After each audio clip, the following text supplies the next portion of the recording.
Welcome to this explainer. Today, we're embarking on a massive archaeological mystery. We're going to trace an ancient rumor to uncover the breathtaking reality of a true African superpower. This is a story that blends ancient texts, forgotten empires, immense wealth, and, get this, a shocking 19th century true crime heist.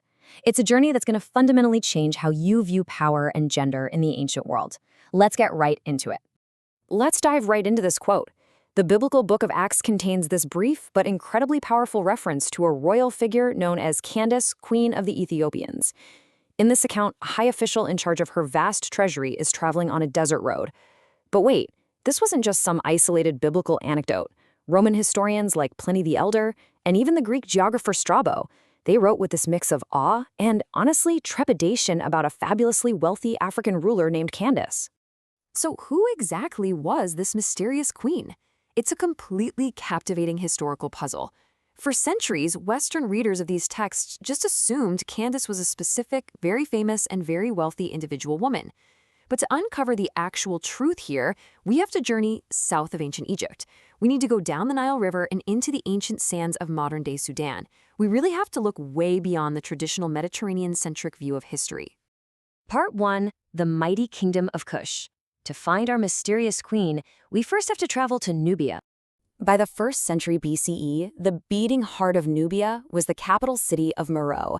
And let me tell you, Kush was an absolute economic titan. We're talking about an empire that rivaled Ptolemaic and Roman Egypt. They completely dominated vital trade routes, pulling in luxury goods, stuff like ivory, ebony, and incense, straight from sub-Saharan Africa. Plus, Meroë was actually one of Africa's earliest major iron production centers. They were churning out tools and weapons that totally fueled their prosperity. They were so successful and so culturally rich that they built over 200 steep-sided pyramids for their royal burials. To put that into perspective, that is actually more pyramids than you'll find in all of Egypt. Part 2.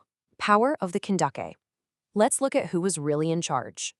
Now, this definition solves our initial biblical mystery. Candace wasn't actually a personal name at all. Actually, it was just the Greco-Roman mispronunciation of a Meroitic royal title, Kandake. Think about it like this.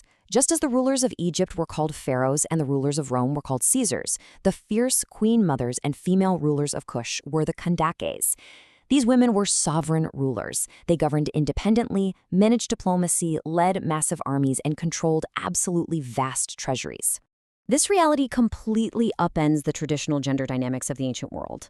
Look at the patriarchal empires of the Mediterranean, like Rome, for example. They largely excluded women from supreme military and political authority.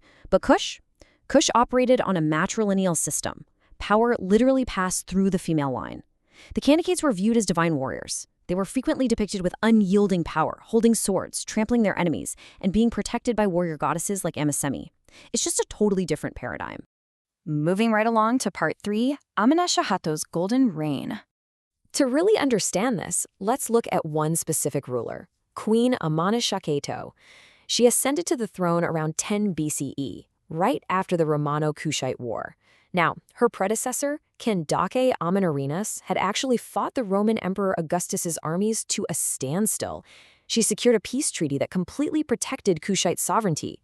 So Amanishakheto inherited this hard-won peace and, well, she turned it into a literal golden age. She oversaw extensive trade, managed the booming palace economies, and built these incredible structures, like a massive palace at Wadban Naka with over 60 rooms. And through it all, she projected absolute strength. We see her immortalized in sandstone reliefs, literally spearing her enemies.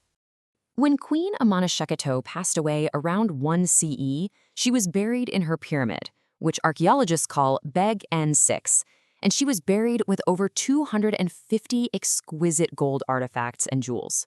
Over 250! It was this breathtaking, unbelievable collection of Meroitic goldsmithing that perfectly showcased the immense prosperity of her entire kingdom. Which brings us to Part 4, the gun-powered tomb raider. For over 1,800 years, Amanishakheto rested peacefully, and then came a man who would change her legacy forever. So in 1834, this Italian explorer and treasure hunter named Giuseppe Ferlini arrives in Sudan. And he wasn't there for careful archaeological study, no way. He was looking for a big payday. Ferlini literally used explosives, actual gunpowder, to blow the top off of Amanirenas' sacred pyramid. He completely destroyed the ancient architecture just to plunge right into her burial chamber. Ferlini's violent heist yielded a totally staggering haul. He dragged out 10 ornate gold bracelets, 9 large shield rings, 67 signet rings, and just countless amulets featuring colored glass and enamel. These pieces were absolute masterpieces. They blended Egyptian motifs, like the goddess Isis, with distinctly indigenous Kushite elements, like the lion. But to Ferlini, they were just commodities. He tore these priceless cultural artifacts right out of the historical record and just sold them off to the highest bidders in Europe.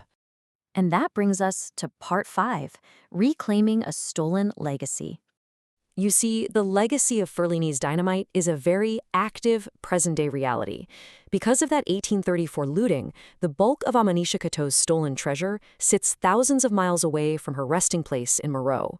The collections were purchased by Prussian and Bavarian institutions back in the 1830s, and today they reside in museums in Berlin and Munich. This vast geographical separation has sparked some really intense and complex debates about heritage, colonialism, and rightful ownership. Preserving the legacy of this matrilineal African superpower is an ongoing, multifaceted battle today. Sudanese authorities have been actively calling for the repatriation of these items to enhance local heritage stewardship. At the very same time, the physical sites back in Sudan are under severe threat. The pyramids at Meroë are facing huge risks from extreme Nile flooding, which is driven by climate change. And even worse, the devastating conflict that broke out in Sudan in 2023 has escalated the risks of illicit looting and destruction all over again. It's gotten so bad that it's prompted emergency interventions from organizations like UNESCO just to protect these World Heritage sites. The story of the Kandakes proves, without a doubt, that ancient Africa was home to sophisticated, powerful empires led by formidable women, who completely reshaped the ancient political landscape. But their physical legacy has been fractured by greed and conflict. As we reflect on the incredible reality of Queen Amanishakheto and the Kingdom of Kush, we are left with a really vital question to consider. When the physical pieces of history are taken by force, who gets to write the narrative today? And ultimately, where does a warrior queen's treasure truly belong? Thanks for joining me for this explainer. Keep questioning the history you've been taught.